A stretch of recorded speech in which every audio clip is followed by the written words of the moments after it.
Well, welcome back to the Konkering Pod. Yeah. Welcome back to the Konkering Pod. That's the energy we need. That's the energy we need. Yeah, fair enough. It does actually feel like ages since we've done this.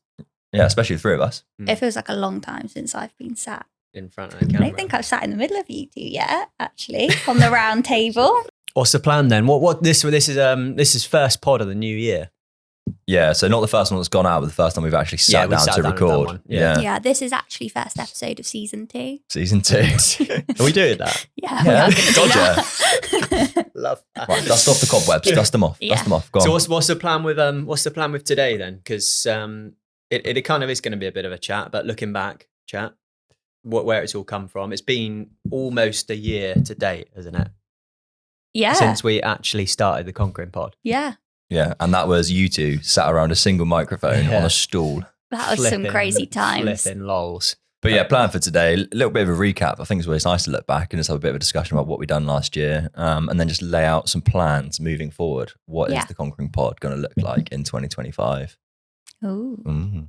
And I'm not sure if we know fully what it's going to look like in 2025. So No, we don't. We'll see how it goes. But yeah, it is so funny looking back because it was you two sat around the stool with a single microphone. Was it this one? Was this the first one we bought? This is the OG. The OG mic.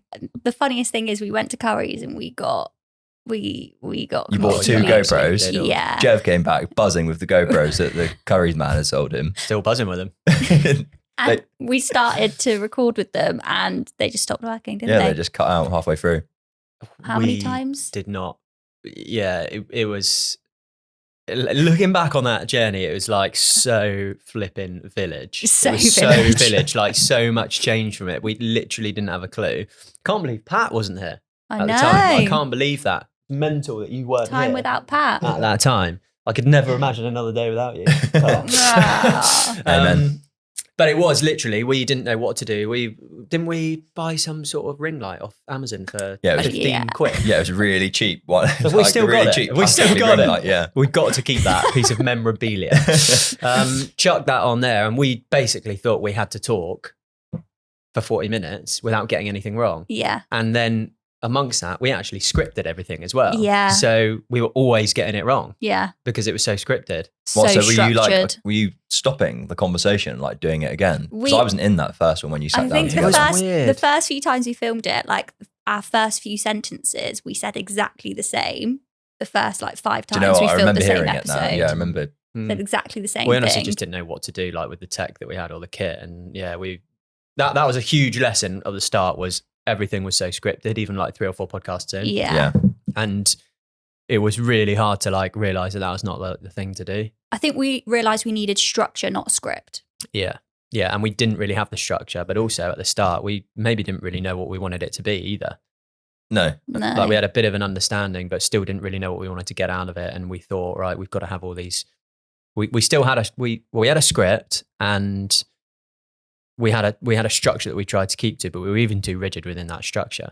Yeah, like the conversation became unnatural because you didn't want to like move on to a certain topic that you had planned to speak about later, whereas actually the conversation was much more natural just to do that then. Yeah, we just wanted to make good conversations, but we didn't know how to have a good conversation. And even like little questions, like we tried to get answers from people that we wanted the answers for, rather than actually having natural answers. Yeah. And that just like, didn't work at all, because then you would be like trying to get them to say the right thing, but what's the right thing? Yeah, and then the guest would think that that's the right thing, where they would never say that usually, and then it was just not natural at all. But like the time that it was involved in this as well, like we spent hours, didn't we? Well, it's quite funny because like I've met a few people and like spoken to a few people that have said like, oh, how much work goes into setting up a podcast. We've been thinking about doing a podcast, like how complicated is it, so on and so forth. And it's like the time, like the amount of time. That Hours. Hours. Especially if you don't know what you're doing, like we did, just jumped in head first. And also, like, I thought I could edit a podcast.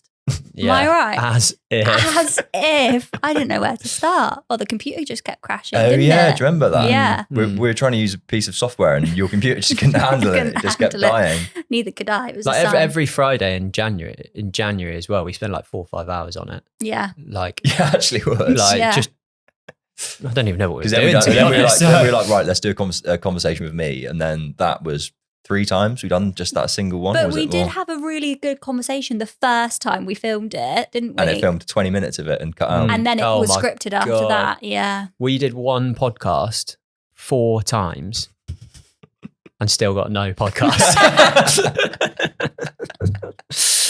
But actually, thinking about it, it was really useful on our journey of just media in general. Yeah. Because I think you look at LinkedIn now and there's a lot of video on LinkedIn, isn't there? But even, and maybe this is my own like, echo chamber of LinkedIn, but even when we started doing the podcast and we started putting out these videos where, the starter was you and I just sitting in front of this camera talking about things about graduates, how to all this sort of stuff, which we still do, which is great.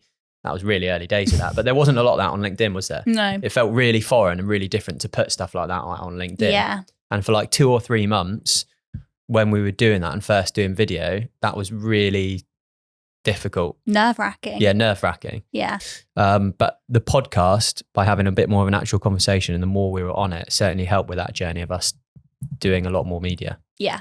Which is a really good example for everybody else actually wanting to do more media. It really is just a case of doing it and doing it and doing it. You sometimes you don't get so comfortable with it. No, and even now, like it's not comfortable, is it? No. I mean, there's a lot of sort of cameras pointing at us. There's 3 big old cameras pointing at us. Tell you what, shall I do in play little zoom around of what we've got going? Wow, this is going off piece, isn't it? Yeah, this is going really off piece. This is a video. So Jev's got his camera out. He's fully mid doing a podcast behind the scenes. And this is like maybe clip half of kit. of the Get kit patting that it. we've got at the moment. I'm a bit of kit over here. Yeah, he's the best bit of kit we've got. Maybe I'll put that on LinkedIn. That might be a little behind the scenes. Yeah, nice. But what is funny is like just figuring it out as we went along, because we iterated so many times about like what the conversation is going to be about, what was like the target audience, and I actually don't think we even know that now still. Yeah, that's what's crazy. Yeah.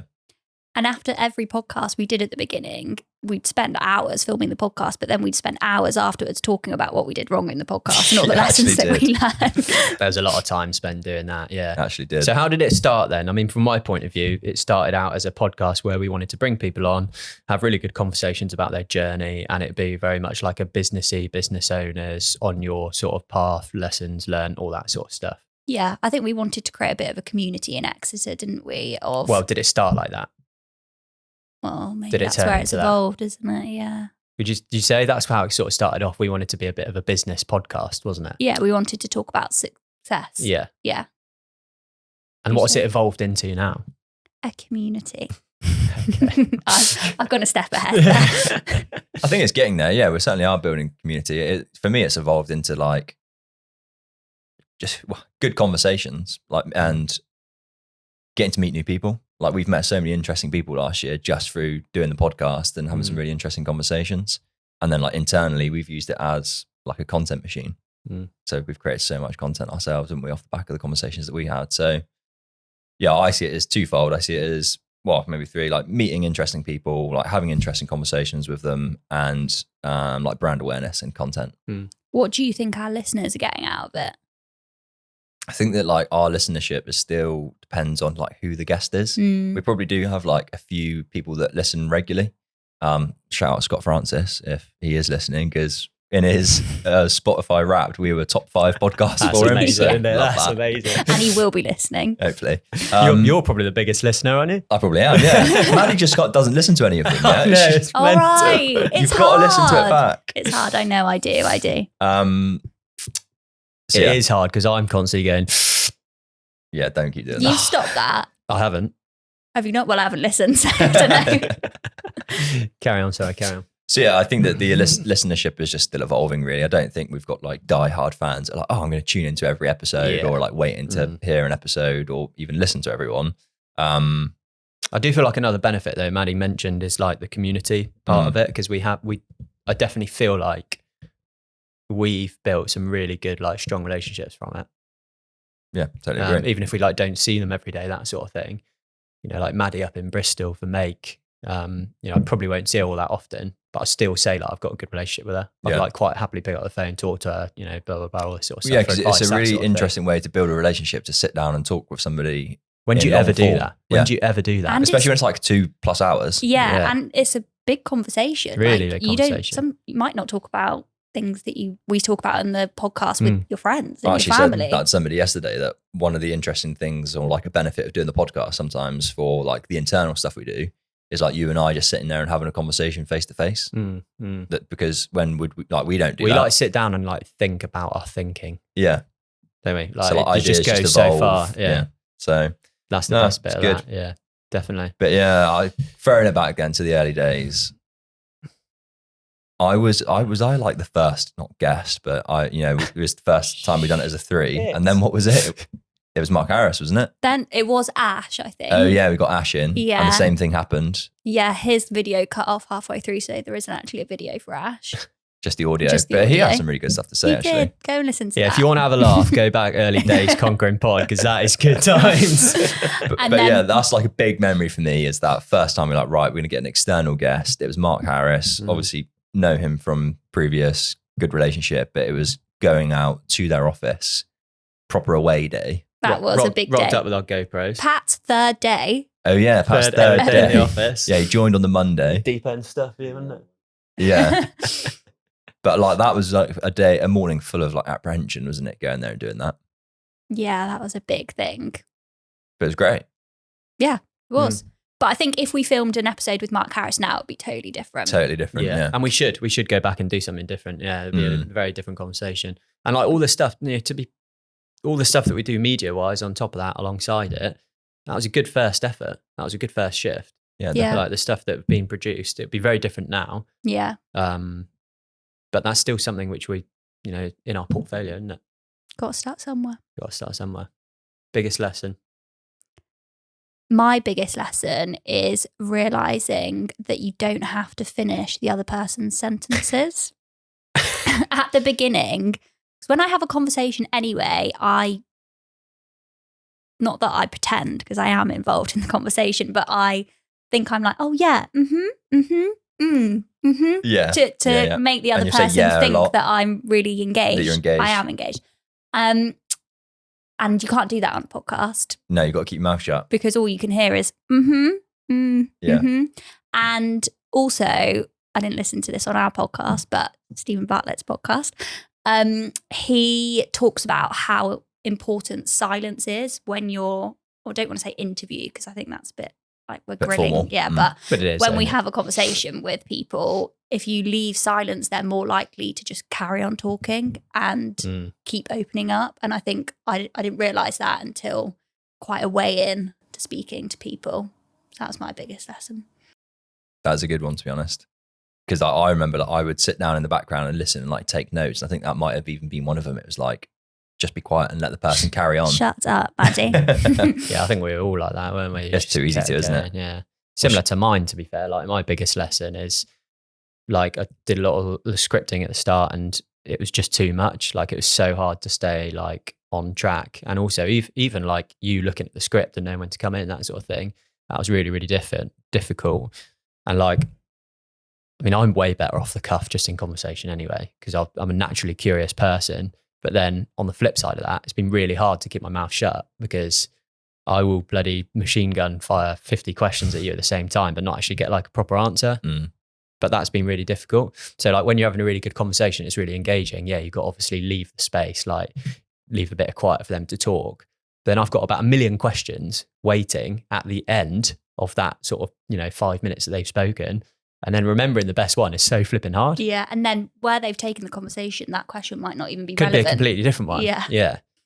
So that's really difficult. That is a big part of like, having a conversation. It is. getting It the is most out almost of it. like it is interviewing, isn't it? And like there's sometimes the quality of the conversation is based off how good the questions are that you're asking the person. So yeah, tricky. I've done less of that than you two, obviously. I've not been quite as much as an interviewer. Biggest lesson for me, I'd say, I kind of alluded to it earlier actually, but just like the importance of like starting it and getting on with the ideas and like not getting it perfect in the first instance. Because it'd be so like daunting now looking back and thinking, oh, let's do it again if you had none of this knowledge. But then look over the course of the year and how it did evolve and how we did iterate and sort of what it's become, then We started like 3 different podcasts throughout last year, didn't we? Yeah. In terms of like this mini series. Yeah. Basically. Yeah. Yeah. But it was really good because ideas are easy and then execution is hard. But we actually were like, right, let's actually execute on these Just do ideas. it, yeah. Which is props to you, stuff, to be fair, Jeff, because like you are a bit of an executor of ideas sometimes. I'm a bit of an ideas man. I'm like, yeah, that's a good idea. That's a good idea. But then it's like, You're well, the enforcer. yeah, you're like, right, let's do it. And let's actually be That the driving is- force. I appreciate that. You're welcome. Yeah, thanks very much. He's blushing. Yeah. He's blushing. Just trying to think, like that has actually, I have been very intentional with that as well. That's not something that's natural for me. Like I think, do you know what? That's Gary V. Do you reckon? That is actually Gary V. Mm. Yeah, that is the big part. What does he say? Oh, he just says, just start, stop Oh. flipping around, and just start. Yeah. And, Yeah. and it is scary to start these sort of things, isn't it? Yeah, defo. Yeah, but you've been really good of being the Yeah. driving force behind getting on with stuff like that. Mm. What was your favourite episode from last year? I've actually got a few, Go on then. but I Don't won't take say them them all. all. No, I won't say them all. We've only got a few. I'm going to work in chronological order to my favourites. Well, I'll tell you what. Yeah. At the danger of us all saying the same one, Yeah. should we like break it down? So like the At one the that you beginning. learnt the most, Oh, yeah, that's a good your idea. most enjoyable, Yeah. and your most like surprising one Yeah. that you thought like, oh, I didn't think I was going to actually engage in this as much as I did. Yeah. Okay. Can you remember those 3? The one that I learnt the most in was actually John Harvey's. Yeah. I think the episode is called The ROI of Networking. And I used to think about networking. I was quite scared of it, to be honest. And also, I didn't really understand how you could get anything out of it apart from like, oh yeah, they said that they want to work with us, or yeah, I've booked a meeting with this person. I didn't really know what else you could get out of it apart from that. But he really explained to us the importance of building the long-term relationships and how to actually get there. So instead of just like meeting somebody and then not connecting with them or not doing anything about it, actually messaging them, going out of your way to say it was really nice to meet you, like making that person feel, if I got a message to say it was really nice to meet you at a networking event, I'd be like, oh, thank you so much. That's so nice. That's quite interesting because you've never really done a lot of like professional networking prior to that, have you? No. So that was you. It's not like you'd done much of it, not worried about it, and No. then learnt how to do it properly, sort of thing. You were That was From my the start. first. Yeah. Yeah. Mhm. So yeah, I really learned a lot from John. that was From your that. that was your biggest learnings, was it? Biggest Is that right? learnings. Yeah. Tom, what was your biggest learnings? Biggest earnings. Yeah, I had some stuff from John Harvey, but exactly the same. But I guess that something different to that was we went to done Andrew Clancy's pod at Chorus. And what I really enjoyed about that was he's like really good at ideas, but he's very intentional as well. And like how intentional he's going around about building Chorus in a certain way that is, he wanted to be like the best place for people to work, and had like all of these like internal ethoses and things around like building company culture. Remember one of them they had that was company culture is like how language or like internal like phrases can like be part of culture and build culture. And do you remember he had like the Chorus allotment, which is like their graduate training program. They had the Chorus creep, which is how they spoke about just making like small steps at a time, moving in the right direction towards their goals.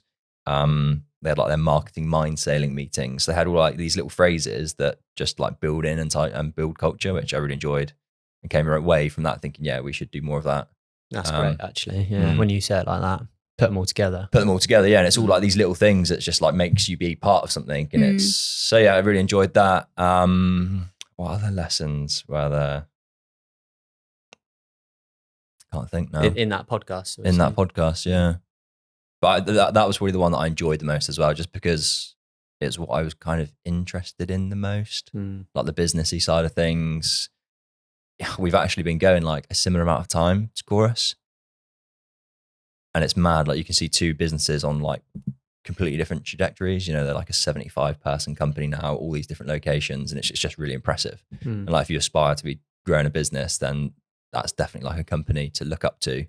And he's obviously a very good leader. And I think it's not easy to be a good leader. So I enjoyed that. A lot of lessons in that one. You? Biggest lessons, yeah, it's a difficult one actually. I was really trying to think about it. I sort of set myself up for a fail there, haven't I? Because I haven't got an answer. And you went last. And I went last. One that I learned the most, I've actually been very surprised. I've learned a lot from all of them.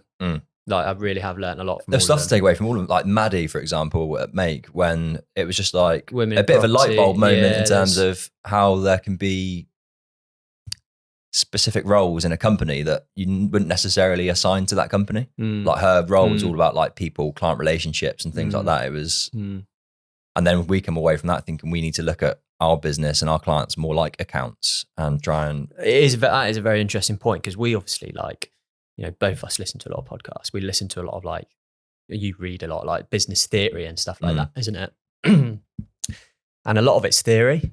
But like when you speak to people like this, you actually get the real life application, and then you think about how you can apply it to your business in that sense as well. Yeah. So that was very interesting. I want to say John Harvey's, to be fair, but I'm almost saving that as my like biggest surprise because I feel like I knew a lot of that sort of stuff with networking, but I never had it in proper context, and I got a little bit like disincentivized by the whole networking sort of vibe and all of that. So like that was probably my biggest surprise, like John Harvey's, is learning all of that again, and actually came out of it like with a bit of a buzz to go and meet people and like make that a little bit more like long term. Claire Thomas, I thought she was really good as well. Like the health and nutrition stuff that she spoke about. There's a lot in that. I thought Karen Seal was quite. Karen Seal, actually, you know what? That's a really good one, because I didn't know anything about blind football. No.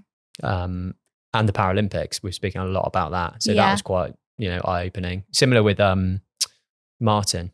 𝗶𝗰𝗯𝗂𝗄𝗧 recruitment, his was a lot of disabilities within the workplace, that sort of thing. And until you sit down and talk with somebody who has a disability about how you should sit down and talk to somebody with disabilities and like react within the workplace, sometimes it's a little bit like finger in the air sort of stuff, isn't it? You don't actually know what like the right thing is to do. But it is quite difficult because everyone's got their own personal preferences. But those two, actually, I learned an awful lot. A couple of subjects which I actually didn't really have any knowledge of before. And it's like it's tricky subjects to kind of talk about, isn't it? If you're really hard, completely uneducated. So like just from actually learning how to navigate around that kind of conversation and ask appropriate questions. Most engaging for me though was Andy's podcast, because it's all similar sort of people, isn't it? Trying to do similar sort of things, to just like really understand each other. And he had some great points that were in there, and there was loads of back and forth with all of us. I feel like with Andy's as well, like behind the scenes wise, that was podcast in my head where it finally clicked. Yeah, it did help. Yeah, because it was off the cuff. That's the thing, wasn't it? Like it was something which conversational. Sometimes I'm a little bit obvious. If I'm not so interested, I won't ask many questions. You can see me switch off a lot of the time, won't you? Go and find that. But like with Andy, it was good. Like it was 2 hours, wasn't it? And it was like back and forth, and we always ran out of time. I also think with Andy, we've like created a really good relationship with him over the last sort of year or so that we've done it, that we've just learned that much more about him and what he's done with the business and everything. And that, obviously compounds and solidifies the fact that, he's good at what he does. Really enjoyed Tom 𝗶𝗶𝘶 podcast as well. We went and spoke to him. That was actually a really good conversation. That's on my list too. Is it? Yeah, that became really conversational. And he again, I really enjoy completely different industry. Obviously, he's a hotelier, isn't he? Like that's his sort of background. And then he's got 𝗶𝗆's, the coffee shop in Sidmouth, and he's looking at growing that. So it's completely different to anything that Another we do. one opening up in Budley very soon, actually. Yeah, nice. Excited for that. Little tag. And like he spoke about his ideas that he's like adopted. So it's like the third place, for example, which is like 𝗶𝗆𝗆𝗄𝗧 of Starbucks. When they were creating Starbucks, that's what they wanted, is they wanted the third place between home and work, that people would go and hang out and build a community. And he's literally taken that idea and like applied that to 𝗶𝗆𝗆𝗆𝗆𝗆𝗆𝗆𝗆 is almost that place on the seafront, isn't it? Where people go and they hang out between home and work. You don't just go for the Definitely. coffee anymore. You don't just go for the coffee. No. And then how he started speaking about like the senses. Yeah, that's what I was thinking. Yeah, he's just very intentional with every part of his business, wasn't he, of what he wanted to do there. Which like the senses part that he was speaking about, he had the candle burning that would smell. It would be like ice cream flavored candle, like music going, a glitter ball up on the thing. So it's kind of creating a vibe and an atmosphere. So all of those senses just tie into experience and like what the experience can be like for the customer. Yeah. Which again, I think is actually just relevant to any business, because now I'm thinking like for our clients or people that we want to do stuff with, how can the experience be good, or how can we be memorable when we go there? And it's just little things like taking some merch and the kind of like the kind of conversations that we want to have and like the value that we want to add, and then actually how that ties into like what we want to do here in the office and create an atmosphere and a vibe for the people. And then we've been doing stuff with all the branding that Maddie's really enjoying all over the place. I am really enjoying. It's that application again, though, isn't it? You can listen to loads of theory, but if you don't have like applications of businesses and stuff like that, then sometimes it's really hard to think of how you implement stuff in your own. Yeah.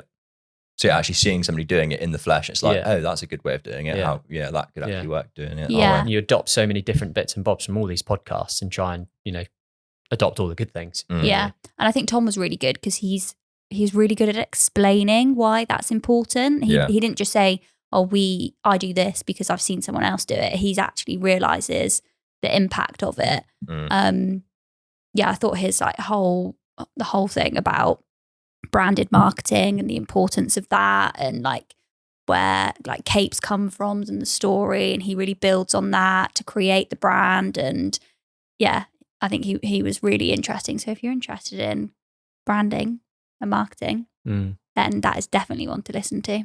Yeah, that was really good. One other lesson I had actually, it's worth saying about, and again, a podcast that almost surprised me a little bit because I think it started to become really conversational, was when we went and saw Murray Ross at Avalon and sat down in there. Like, that was like a very natural conversation, wasn't it? I did learn a lot about planning with that one. Look at the trailer, planning. Yeah. But it was like, it was still evolving. It was still like quite an early guest, but it was getting to the point it was just becoming much more natural, much more conversational. Like the structure was better. So that was really good. And then like that he actually did have like one little story or anecdote that became quite a big lesson for me. And it's something that's then like evolved over time, was spoken about before, but how Nick, who joined the business as a co-director, found them through the cycling networking event. And then that idea for me has just become like creating the surface area for luck to find you, and like I feel like that's what they've done. So that's something that's really stayed with me as well. Because he called himself Lucky, didn't he? He did call himself Lucky, and then it was like, but have you just created surface area for luck to find you? There's a couple of ways to look at luck like that, isn't there? So it's been like this, such little golden nuggets from like so many episodes, isn't there? So it's been great. Definitely. We could write a book.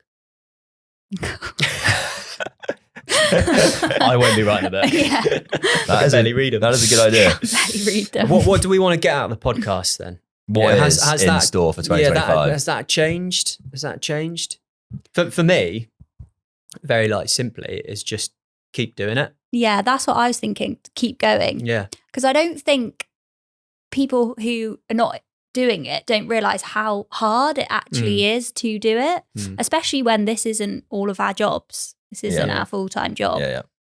For me, why I say just keep doing it is because if you look at where we were like 1st of January last year to the end of the year, there's been so much progression in that, and do feel like we've got a lot of benefit out of that in terms of the content created, the relationships we gained. We went to lots of bits and bobs, and we definitely got business from it, which was amazing. You compound that over like 3, 4, 5 years time, if we just keep doing it. I'm not saying we want the podcast to like be high flying and we're getting on like 𝗶𝗵𝗀𝗧 and all of that. Maybe it does. And you can clip that up in 5 years time. But it is something which we enjoy and we get an awful lot from. So if it gets to that point, great, so be it. But we still get a lot from it, just like how we are now. Yeah. Boring answer for me is just more of the same, like more great guests, more interesting conversations, more content from it. I would like to say though, like by the end of this year, it'd be good if we were in a place where the podcast could almost be like an attractive proposition for somebody to sponsor it. It's getting that many regular downloads, that many listens, that much attention, that it would start becoming a bit more of a commercial thing for us. And an attractive proposition for somebody to sponsor and actually get something from it. I think we're probably there as well. Do you think? Yeah, I think we're probably there. I think we're almost a little bit modest as well. And like we don't like asking for that sort of stuff. True. There'll be a lot of podcasts that would have gone out and already asked for this from day one, sort of thing. But, we want to get to a place where we're actually providing value. But, in terms of the reach we're getting at the moment, relationships that we're building off the back of that, the amount of times we feel like we're being mentioned, without sounding like a bit of a twat, we've been to a few events and I feel like, people have come up to us and like they've known us through the Konkering Pod, which just never happens through like anything else. So that's been really good fun. It is so funny because we went to a networking event yesterday and every conversation I had pretty much was about the podcast. Yeah. Like that's what people were interested in kind of speaking about, because it's what we've become known for to a sense and like to a degree, but it's not a bad thing, I don't think. No. You know, that's why we're doing it, isn't it? Is like brand awareness, getting ourselves out there. So if anybody fancies sponsoring us, Yeah. drop us This a is us message. asking. I was just looking though, because you was talking about like the reach and stuff. I posted on LinkedIn, didn't I, just about some of the numbers. So I just wanted to read them out. Thought might be prudent. Have you got any goals for this year? Like in terms of what sort of reach we want? Well, about the reach.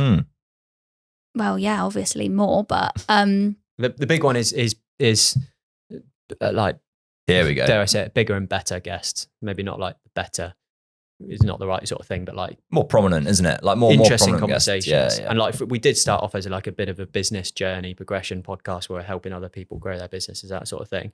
That's still a really interesting vibe because that's, you know, the most enjoyable part for me. But people that have scaled and grown slightly bigger businesses, maybe. Yeah. So here we go. So we done a total of 28 episodes last year. We did have a target of 40, didn't we? is that in total or is that just guests? That was in total. Oh. Missed that. But Not, Still not, pretty good. 40 was not a big unhappy with it. number, Not yeah. unhappy with it at all. total guests, we had 14 guests come on and share their stories. In terms of the views across Spotify and YouTube, we had 13,441 views. We had 669 hours of watch time. Was that just YouTube? I think it was, wasn't it? Or was that No, I think that was both. both Yeah. YouTube and Spotify? So watch and listen time. It Yeah, probably would I have been, think, wouldn't it? yeah.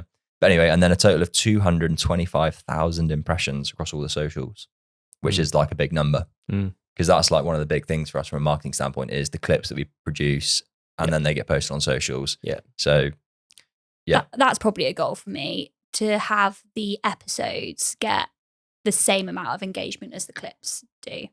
Yeah. It's obviously easier because clips are shorter and they don't take as much time for people to watch. But I think if we're making the clips as exciting as the episodes are, then why wouldn't you go and listen to a full episode? So that is a goal for me, to get the listen and watch time. And there's to a the lot we're same giving point. away there, isn't there, potentially, in terms of like guests that come on or even like sponsors. The amount of clips we can put together. Yeah. We can put together flipping loads. You know, we put together a fairly small amount in terms of what we could actually get. Yeah. We could do short form, long form, the whole podcast. And actually our listening time, our average like listening duration is pretty good for a small podcast, isn't it? Our engagement. Yeah. I can't remember exactly what it is. People who come on to listen to a full podcast listen to the whole podcast. So people are intentional if they're coming on. It's just getting more people to listen to the full one. But that's fair enough because I don't listen to full podcasts from anyone. So Yeah. So yeah, that'd be good. Let's get a sponsor. That's a goal then. yeah. Well, one thing that we are doing that's not a goal is we're having a fresh look, Oh yeah. A revamp. a Freshen up. rebrand, aren't we? It did look quite cartoony, didn't it? Yeah, it was. It was so Cobbled 2020 together. for us, wasn't January it? 24. So yeah, we're having a fresh look. So keep your eyes peeled Keep for your eyes that. peeled for that. Yeah, fresh look. We've got a good guest list lined up in terms of like the people that we're going to try and get on. There's some really interesting people coming on, isn't there? That said that they're interested in and having some conversations. So also, if you're listening and you're interested, then drop us a message. Yeah, if you've got a good story to tell, Or- got any recommendations? Yeah, or if you want to hear from a certain person or a business, let us know. That's a good shout. If anybody knows Mr. Weatherspoon as well, Oh yeah, we really want him on. we met him in Topsham Tim randomly Martin. on our Christmas do, and we thought he'd be great to come on the pod. And we forgot to ask him. We didn't Didn't we? ask him there and then. didn't So if anyone's got ask his him. contact details, We'll go please. to him. Yeah. We'll go to him. Okay, we'll do whatever he wants. We could film it in a Weatherspoons. That's a great idea. What's the one? The Imperial, the one with the big The glass MP? thing. Yeah, in that'd be Get down P. there. Get down the MP. Yeah. So yeah, Cool. Well, let's sign it off there. Good podcast, that. Really nice sort of roundup. 2025. Let's go. Yeah, let's go, baby. Let's go.